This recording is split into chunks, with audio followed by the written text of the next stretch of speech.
तो नमस्कार दोस्तों, मेरा नाम है दयानंद बरनवाल और मैं अपने चैनल दयानंद इंग्लिश में आप सभी का स्वागत करता हूं। तो एक छोटी सी शायरी के साथ शुरू करेंगे इस सीरीज को। अटल बिहारी वाजपेयी की लिखी हुई बात है कि तनाव से सिर्फ मुश्किलें पैदा होती है, तनाव से सिर्फ मुश्किलें पैदा होती है, समाधान खोजनी है तो मुस्कुराना पड़ेगा। तनाव से सिर्फ मुश्किलें पैदा होती है, समाधान खोजनी है तो मुस्कुराना पड़ेगा। यानी जिंदगी में जितनी भी कठिनाइयां हैं सभी को मुस्कुराते हुए एक एक करके पार करते चले जाइए। अपने लिए जो खुशियों की जगह है वो आपकी बढ़ती चली जाएगी। वो कहते हैं ना, बगल वाला आपको गाली दे तो आप आराम से हंसिए, बगल वाला गाली दे तो उसको तवज्जो मत दीजिए, आपकी खुद ही तारीफ बढ़ जाएगी, आपका खुद ही मतलब क्या है कल्याण होगा। देखिए पढ़ते हैं हम लोग 61 नंबर सवाल। ठीक है, लिखा हुआ ईने सूप। ठीक है, ईने सूप, ईने सूप मतलब क्या होता है? आपने कभी सूप देखा है ना? सूप देखा होगा, पता नहीं आज फिर से टैब का एक इशू है।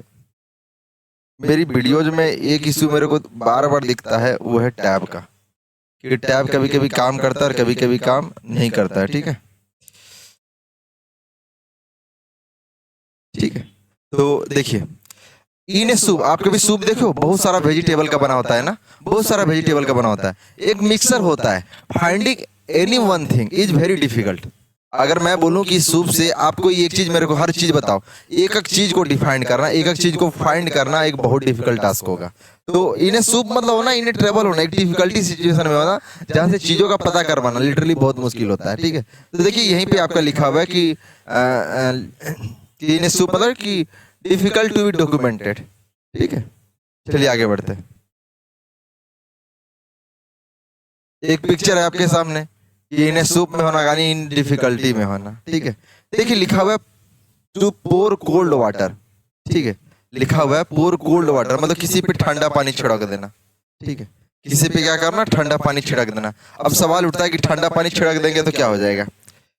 आपने कभी सुना है कि किसी को गुस्सा बहुत आता है, तो जिसको गुस्सा आता है ना उसको एक गिलास ठंडा पानी दे दो, ठंडा पानी तो उसका गुस्सा क्या हो जाएगा? शांत हो जाएगा, यानी उसका एक्साइटमेंट क्या हो जाएगा? शांत हो जाएगा।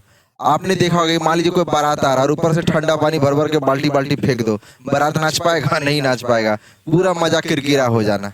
तो पावर कोल्ड वाटर मतलब क्या होता है कि जो एक्साइटमेंट है ना, जो एक्साइटमेंट है, खुशियां है, जो ऊर्जा है उसको डैम्पेन करना, उसको डिस्करेज करना, उसको कमजोर करना, है ना। यानी जो इंथुसिज्म है, जो खुशियां है, उसको क्या करना? डिस्करेज करना। ठीक है, ये थोड़ा पेन का इशू है, वरना बहुत अच्छी वीडियो रिकॉर्ड होती है ना। सॉरी, चलिए ठीक है। तो यही लिखा हुआ जो इसमें आंसर निकल जाए। थोड़े पेन है, खराब है, चल रहा है, तो आप एडजस्ट कीजिए। आपका यहाँ फर्स्ट नंबर सही होने वाला है। ठीक है, first number to be critical और doubtful of a plan that someone is excited about. ठीक है, कि कोई प्लान क्या होला? डाउटफुल होना, क्रिटिकल स्थिति में होना कि समवन प्लान क्या, और ये कर देंगे वो कर देंगे, मतलब है ना, मैं तो टॉप कर दूंगा एग्जाम में, और एक डाउटफुल सिचुएशन आ जाना कि बगल वाला बोले यार नहीं कर पाओगे, मतलब क्या किया? पोवर कोल्ड वाटर, है ना। आप बोल रहे हो कि मैं तो एसएससी में टॉप करूंगा और बगल वाला बोल दे नहीं कर पाओगे, मतलब क्या करेगा वो? Power cold water only your planning, only your excitement, यानी वो डाउटफुल है, वो क्रिटिकल हो गया सिचुएशन। ठीक है, चलिए नेक्स्ट देखता हूँ। लिखा हुआ हार्ड नट टू क्रैक। मैं पहले भी आपको बता चुका हूँ कि जो अखरोट होता है उसको क्रैक करना बहुत मुश्किल होता है, तो डिफिकल्ट टास्क हो जाता है ये। Problem difficult to solve, second number आपका सही आंसर हो जाएगा। ठीक है, ठीक है, आगे बढ़ते हैं। ठीक है, चलिए देखिए, देखिए एक एक इडियम्स आपके सामने यहाँ पे है जो छूट रहा है। एक्चुअली मुझे थोड़ी सी दिक्कत हो रही है, लेकिन कोई दिक्कत नहीं है आप लोग के लिए, है ना। देखिए एक यहाँ पे आपके सामने यू लिखा हुआ है हाईएस्ट प्रायोरिटी। ठीक है, क्या लिखा हुआ है? Highest priority. हाईएस्ट प्रायोरिटी मतलब आप इसका इडियम से निकाल सकते हो कि फर्स्ट एंड फॉरमोस्ट, इसका ये अर्थ निकलेगा। ठीक है, हाईएस्ट प्रायोरिटी का क्या अर्थ निकलेगा? फर्स्ट एंड फॉरमोस्ट, ये इसका आंसर निकलेगा। देखिए एक अगला इडियम्स आपके सामने आता है टैप। लिखा हुआ है tap dance like a mad. बहुत ही अच्छी इडियम्स है, और ये पूरी इडियम्स का मैं आपको एग्जैक्ट अर्थ बताता हूँ कि कैसे इडियम्स आया, कहाँ से आया। देखिए ये अमेरिकन डांस है, यदि आप लोगों में से कुछ लोग जानते होंगे, तो ये अमेरिकन डांस है जिसमें पैरों का, हाथों का, है ना, सावधानी पूर्वक इस्तेमाल करके, पैरों हाथों का अच्छा से इस्तेमाल करके डांस किया जाता है। ठीक है, पैरे हाथों का कुशलता पूर्वक इस्तेमाल करके क्या किया जाता है? डांस किया जाता है। तो लिटरली कई बार होता है कि मान लीजिए किसी जो डांस कर रहा है उसको कहीं जाने की हड़बड़ी हो या उसका ध्यान कहीं और जा रहा हो, तो क्या करेगा, एकदम मैड की तरह, एकदम पागलों की तरह डांस करेगा। यानी वो जो टैप डांस था जिसमें बहुत ज्यादा एफर्ट दिखाना पड़ता है ना, बहुत ज्यादा क्विक मूवमेंट होता है, लाइवली मूवमेंट होता है, ये सब होता है। और जिसमें आपको काबिलियत दिखानी थी, जिसमें आपको टैलेंट दिखाना, जिसमें आपको समय देना था, आप उसमें क्या कर रहे हो, पागलों की तरह डांस कर रहे हो। यानी टैप डांस लाइक मैड, मतलब एक जो टैप डांस है जिसमें पूरी एनर्जी चाहिए, एक कॉम्बिनेशन चाहिए, लाइवली मूवमेंट चाहिए, वहां पागलों की तरह डांस कर रहे हो। मतलब ये हुआ कि आप जो एफर्ट है उसको अवॉइड कर रहे हो, यानी जो एफर्ट लगना चाहिए डांस करने में आप उसको क्या कर रहे हो, अवॉइड कर रहे हो। या फिर ऐसा होगा कि कोई ऐसा जरूरी काम आ गया होगा कि जल्दी जल्दी भागने की कोशिश कर रहे हो, है ना। तो यही इसका अर्थ निकलेगा, तो make a great effort to avoid करना और obviate a situation often by causing clever तरीके से, है ना। ठीक है, तो इसका अर्थ निकलेगा tape dance like a mad, या तो एफर्ट को अवॉइड करना यानी मेहनत नहीं लगाना, या कोई सिचुएशन को अवॉइड करना, इवेट करना, टालना। ठीक है, tap dance like a mad. ठीक है, डेड डक लिखा हुआ है, जैसे देखिए कोई भी डक यदि डेड कर जाता है ना, एक ब्रिटिश स्लैंग है कि कोई डेड, मान लीजिए कोई डक है, पानी में तैरना, पानी में रहना इस लोग को बहुत पसंद है। एक डक क्या किया, डेड कर गया, मर गया, तो क्या कभी इसको जिंदा किया जा सकता है, नहीं किया जा सकता। तो अगर कोई प्लानिंग है जिसके सक्सेस होने की संभावना ना हो, जिसको जीवांत ना कर सके, जिसको सक्सेसफुल ना बना सके, उसको ब्रिटिशर लोग बोलता था this plan is like dead duck. जिस तरह डेड डक को आप जीवित नहीं कर सकते, उसको इस्तेमाल नहीं कर सकते, वो दोबारा जीवन में नहीं आ सकता, उसी तरह कोई प्लानिंग भी आपकी, ये जो प्लानिंग बनाए हो ना, एक डेड डक की तरह है। मतलब ये कभी रिवाइवल नहीं होगा, ये कभी सक्सेसफुल नहीं होगा। ठीक है, चलिए आगे बढ़ते हैं। देखिए आपके सामने एक आता है गिव या डांस एंड या सॉन्ग। इसका सिंपली मतलब होता है घुमा फिरा कर बातें बोलना। गिव या डांस या सॉन्ग मतलब होता है घुमा फिरा कर बातें बोलना, या फिर देखिए गिव लॉन्ग एलिबोरेट बातें करना, या फिर डिस्ट्रैक्ट करना या इवेट करना या सिचुएशन, यानी बचना। गिव या सॉन्ग या डांस, जैसे बोलिए आप ऑफिस में लेट स्कूल या कॉलेज में भी लेट पहुंचते हैं, हम बोलते हैं ना कि सर रास्ते में जो है ना बुखार लग गया था इसलिए थोड़ा लेट हो गया, या फिर बोलिएगा सर साइकिल से जा रहे थे ना एक्सीडेंट हो गया इसलिए, या फिर झूठ मूठ का कहीं लेट हो गया खेलने कूदने में, बोल देते कि पापा मम्मी ना यहाँ काम पे भेज दिए थे इसीलिए लेट हो गया। मतलब आप क्या करो, गिव या सॉन्ग या डांस दे रहे हो, मतलब झूठ मूठ की कहानी बना रहे हो, ताकि जो आपका मेन मुद्दा है आप उसको क्या कर रहे हो, अवॉइड कर रहे हो, बचाने की कोशिश कर रहे हो, टाल रहे हो। जो मेन मुद्दा है आप उसको क्या कर रहे हो, टाल रहे हो, है ना। तो यही अर्थ निकलता है गिव या डांस या सॉन्ग मींस टू गिव या इलोबोरेट एन एग्जैगरेटेड एक्सप्लेनेशन और एक्सक्यूज देना, है ना। Often an attempt to pursuit और डिसीव समवन, बगल वाले को धोखा देने के लिए गिव या सॉन्ग एंड डांस मतलब घुमा फिरा के बातें बोलना। सिंपली गिव या सॉन्ग एंड डांस मतलब घुमा फिरा के बातें बोलना, है ना। ठीक है, चलिए आगे। देखिए पिक्चर में भी समझाया गया है कि ये जो मालकिन है ओनर, वो पूछ रही कि भैया तुम लेट क्यों आया, तो ये बोल रहा है कि मैडम आपके पास स्कूटी है मेरे पास थोड़ी ना है ना। मतलब क्या घुमा फिरा के बातें बोल रहा है लेट आने का। चलिए ठीक है, लिखा हुआ है डांस अटेंडेंस। देखिए डांस अटेंडेंस मतलब क्या, एक होता है ना कि एक डांस अटेंडेंस मतलब क्या होता है कि जिससे आज भी मालिक लोग होता है, या फिर नीता अंबानी को आपने देखा होगा, या मुकेश अंबानी, इस सब का क्या पर्सनल असिस्टेंट होता है ना। तो ये हमेशा इसके पीछे पीछे घूमते रहता है, ऐसा लगता है जैसे डांस कर रहा है ना। आपने देखा होगा कि कई अमीर लोग हैं, या फिर मान लीजिए हमारे पीएमएस के आसपास एसपीजी कमांडो होता है, तो कुछ लोग फाइलें लेके घूम रहे होते हैं, तो literally they are dancing behind someone. एक तरह का डांस अटेंडेंस किसी के सामने दे रहे हैं ना, मतलब किसी चीज काम को डिलीगेंटली मतलब सर्व करना, मतलब कोई अच्छा काम करना, या किसी का वेट करना, किसी के आगे पीछे हमेशा लगे रहना। ठीक है, ऑब्सीक्वेंस मैनर में। ठीक है, तो डांस अटेंडेंस मतलब उसका हमेशा ख्याल रखना, ध्यान रखना डिलीगेंटली, है ना, या वेट करना उसका। ठीक है, देखिए यहाँ लिखा हुआ है कि इस फ्रेज का ओरिजिन आप पढ़ोगे, यहाँ लिखा हुआ है कि डांसिंग अराउंड जो मास्टर और superior always tends to fulfil their wishes और डिमांड्स, इट सजेस्ट या सीन्स ऑफ डिफेंस और डिफरेंस और सर्विलिटी की, मतलब एक सेवा का दिखाता है ना। एक हमेशा डांस अटेंडेंस मतलब किसी की सेवा करना। देखिए ट्रेडिंग ऑन थीन एज मैंने आपको बताया था कि कुछ देश ऐसे हैं जहाँ पर जो नदियाँ होती है वो बर्फ में बदल जाते हैं, ऊपर का लेयर बर्फ में बदल गया, नीचे वाला व्यू पानी है। तो हो सकता है कहीं बर्फ जो है कमजोर होगा, तो ये अगर आप अपने कदम, अपने चरण, अपने शुभ चरण, अपने कदम अगर उस थीन आइस पे रख दोगे तो बेसिकली आप डूब जाओगे, आप एक डिफिकल्ट सिचुएशन या आप एक डेंजरस सिचुएशन में पड़ जाओगे। तो ट्रेडिंग ऑन थी साइड मतलब अपने आप को एक प्रिकेरियस सिचुएशन, एक डेंजरस सिचुएशन, एक डिफिकल्ट सिचुएशन में अपने आप को डाल देना। तो to be in a dangerous और रिस्की सिचुएशन, इसका सेकंड नंबर आंसर हो जाएगा। ठीक है, चलिए आगे।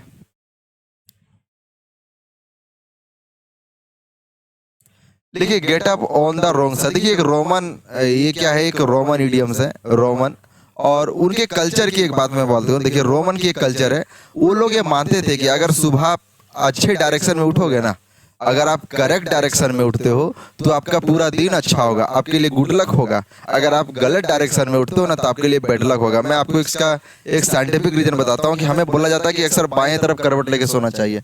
ये दाएं तरफ से उठता है, करेक्ट डायरेक्शन से हम लोग उठते हैं इस तरह। आप दाएं तरफ से सूत के बाएं तरफ से उठोगे ना, एक वो बैड डायरेक्शन हो जाता है। इससे क्या हमारा पाचन तंत्र ठीक नहीं होता, पेट खराब हो जाता है, तो मूड भी खराब रहेगा। ठीक है, तो मतलब अगर आप अच्छे डायरेक्शन, अच्छे साइड से बेड से उठोगे तो मतलब आपका मूड फ्रेश रहेगा। आप गलत डायरेक्शन से उठोगे तो आपका मूड फ्रेश नहीं रहेगा, आपके लिए बैड लक होगा, है ना। तो रॉन्ग साइड में बेड से उठना मतलब क्या करना कि हैविंग ए हॉरिबल डे, मतलब एक गलत दिन फिर हो जाएगा, है ना। चलिए आगे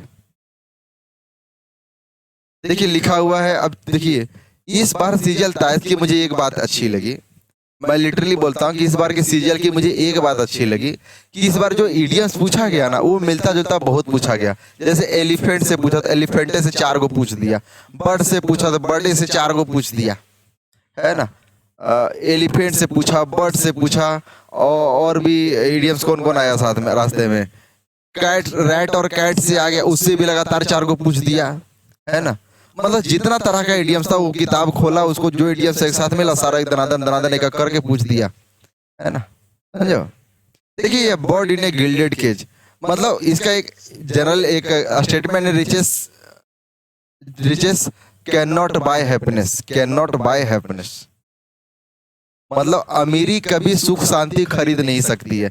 बिल्कुल इस तरह जैसे मान लीजिए कबूतर पकड़िए, तोता पकड़ी, इसको बोलिए मैं तो तुमको सोने का पिंजरा दूंगा, तुम मेरे घर में खुशी से रहो, क्या कभी वो खुश रह पाएगी? नहीं रह पाएगी। मतलब किसी के लिए सोने का पिंजरा बना देने से उसके लिए खुशियां नहीं आ जाएगा, उसको आज़ादी चाहिए, है ना। तो अमीरी है या सुख सुविधाएं हैं, कभी खुशियों की गारंटी नहीं होती। ये birds in the gilded cage ये वही बताता है कि आप एक चिड़िया को एक सोने से बने पिंजड़े में रख दो, गिल्ड मतलब होता है सोने से बना हुआ चीज, है ना। तो एक चिड़िया को आप सोने से बने पिंजड़े में रख दो, वो उसके लिए कभी खुशियों का साधन नहीं होता है, मतलब अमीरी कभी खुशियों को आने का कारण नहीं होता है। ये बर्ड इन ए गिल्डेड भी मतलब ये कि riches can not buy happiness. देखिए बर्ड्स आई व्यू, पहले जमाने में जब एरोप्लेन नहीं बना था ना, बर्ड्स आई व्यू के बारे में बता रहा हूँ कि जब पहले जमाने में एरोप्लेन नहीं बना था, मैंने इससे पहले वाला का आंसर बता दिया ना, हाँ बता तो दिया था, ठीक है। तो देखिए लिखा हुआ है कि बर्ड्स आई व्यू, पहले जमाने में जब एरोप्लेन नहीं बना था ना, तो लिटरली लोग जब एरोप्लेन बना रहे थे ना तो वो सोच रहे थे कि आखिर ऊपर से दुनिया कैसी दिखती होगी, क्योंकि आसमान पे जाने का कोई तरीका तो था नहीं उस समय। तो एक तरह से वो सोचते थे कि चिड़िया आखिर कैसी देख रही होगी, जो चिड़िया का आई का जो व्यू है वो जमीन को लेकर वो कैसा होता होगा। वो इन चीजों को क्या कर रहे थे, एरोप्लेन बनाने के दौरान विचार कर रहे थे। तो वो देख रहे थे कि एक नैरो व्यू होगा, है ना, एक सोफिस्टिकेटेड व्यू होगा, एरियल व्यू। तो बर्ड्स आई व्यू कहिए या फिर कहिए एरियल व्यू कहिए या फिर कहिए नैरो व्यू, बहुत छोटा व्यू, है ना। कि दुनिया बड़ी बड़ी बिल्डिंगियां बना दो, बड़े बड़े घर बना दो, लेकिन जब आप चिड़िया की नज़र से देखोगे, जब आसमान से देखोगे तो वही चीज़ें बहुत छोटी छोटी दिखेंगी। तो birds eye view that is narrow view और एरियल व्यू। मैं आपको पिक्चर के माध्यम से चीज़ क्लियर करता हूँ। ये गिल्डेड वाला है कि एक चिड़िया को हो या फिर एक लड़की यंग गर्ल को बोल दो कि एक अमीर लड़के से शादी कर लो, उससे वो खुश रहेगी ये गारंटी नहीं है ना। बर्ड्स आई व्यू देखिए इस पिक्चर से आप समझ सकते हो कि एरियल व्यू है, नैरो व्यू है। आप बताइए कि जितना ये आँख से देख लेगी क्या इतना आसान चीज होगा, छोटा छोटा नहीं ना, बहुत बड़ी बड़ी चीजें होगी। चलिए ठीक है, देखिए बर्ड्स ब्रेन, देखिए बर्ड्स ऑफ सेम फीदर, है ना। ये जो है आपका birds of same feather, birds of same feather मतलब क्या हुआ, देखिए यहाँ पे इसका लिखा हुआ है, देखिए एक्चुअली में जो बर्ड्स ऑफ सेम फीदर ये इडियम्स है ना, इसका पूरा इडियम्स फुल फॉर्म है birds of same feather flock together. Idioms बोलते बोलते बर्ड्स ऑफ सेम फीदर बोलते बोलते लोगों के दिमाग में बैठ गया और फ्लॉक टुगेदर वर्ड हट गया, लेकिन एक्चुअल में जो इडियम है birds of same feather flock together, यानी जो सिर्फ जिन पक्षियों के जो पंख होते हैं वो एक समान होते हैं, वो एक समान उड़ते, एक समान खाते हैं, यानी उनके बिहेवियर की बात करो, उनके करेक्टरिस्टिक की बात करो, उनके इंटरेस्ट की बात करो, सब कुछ एक जैसा होता है ना। तो देखिए birds of same feather flock together, अगर मैं यहाँ पे बोलूँ, देखिए पिक्चर से समझ में आता है ना, कि ये सेम फेदर का फ्लॉक है, सभी सबके इंटरेस्ट सेम है, सबके सिमिलैरिटी सब में सेम है, तो सभी क्या साथ रहते हैं। तो जब भी दो पर्सन जिसके इंटरेस्ट जिसकी सिमिलैरिटी एक जैसे होते हैं वो क्या होते हैं, साथ में रहते हैं, है ना। ठीक है, समझा आप? ये वीडियो बंद हो गया है क्या?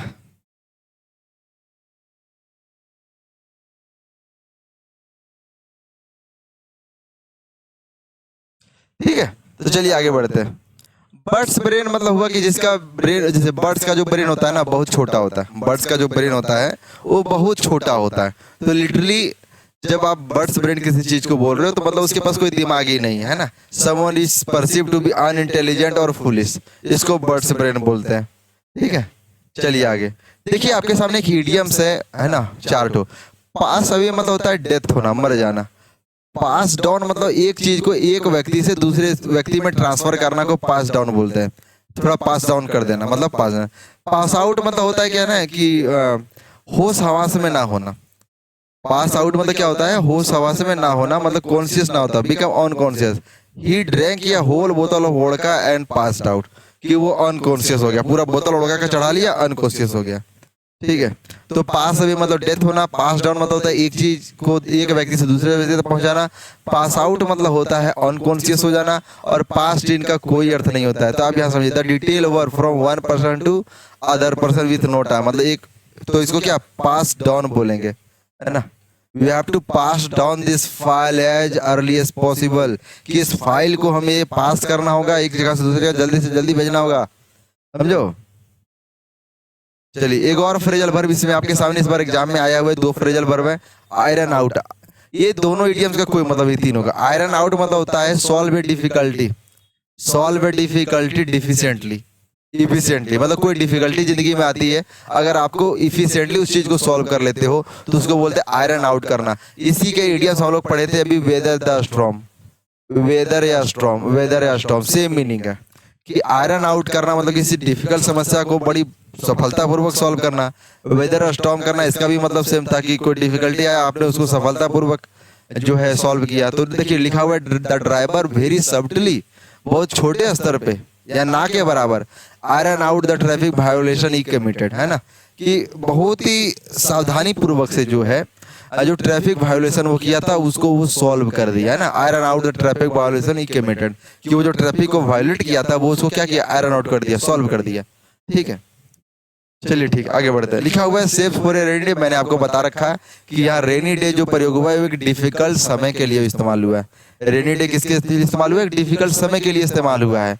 तो saves for a rainy day that is मतलब अच्छे समय के लिए, मतलब बुरे समय के लिए बचा के रखना, यानी सेव्स फॉर लेटर आपका ये नंबर हो जाएगा। ठीक है, चलिए आगे बढ़ते हैं। देखिए लिखा हुआ है his voice gets on mind, किसी के शब्द चुभना।